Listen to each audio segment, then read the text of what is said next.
I live off my art. This is a hard one and filled with so much shame and self-judgment.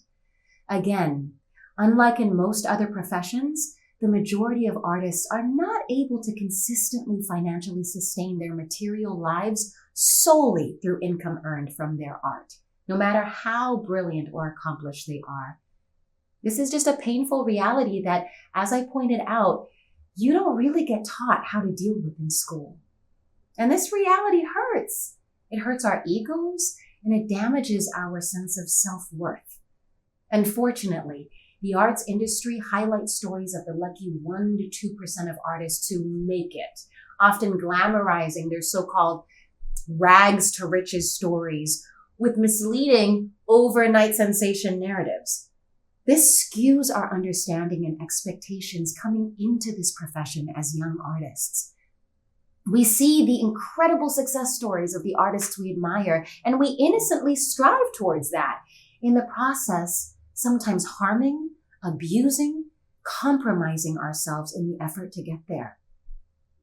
When in fact, a lot of successful artists are not completely honest in their public testimonies. They don't share just how hard it was to get to where they are now, or how they may have compromised themselves in the process. They don't tell you about their dark nights of the soul or the periods of financial drought and worry they faced. They make it seem easy.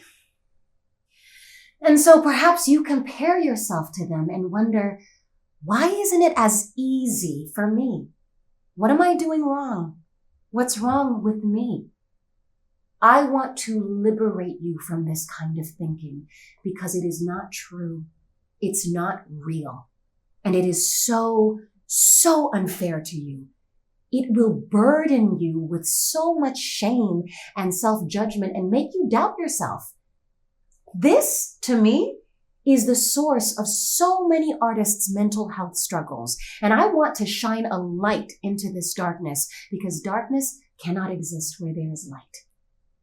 The difficult, sobering reality that every artist has to confront is, it is guaranteed that there will be periods, sometimes frighteningly long, where you will not be working. I don't care how famous or successful you've been.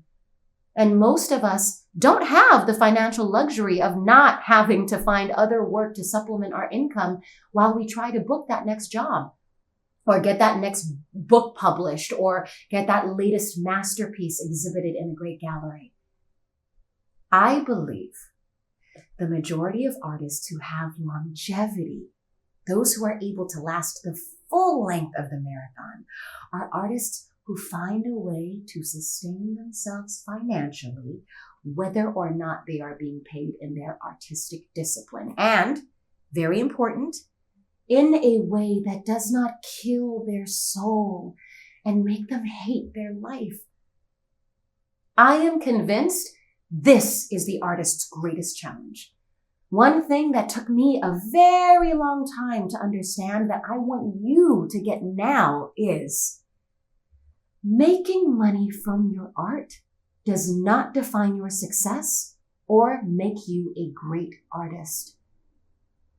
Let's take a breath now and go back to our workbook to pull on this thread a little further.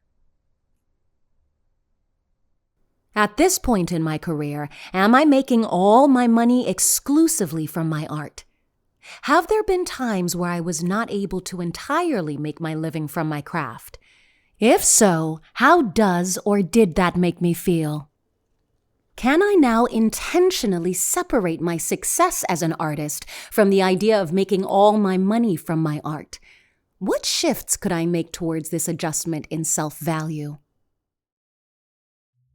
And for those of you who are a step ahead in this area and already have come to terms with this, adjust this last question to, how did I intentionally separate my success as an artist from the idea of making all my money from my art?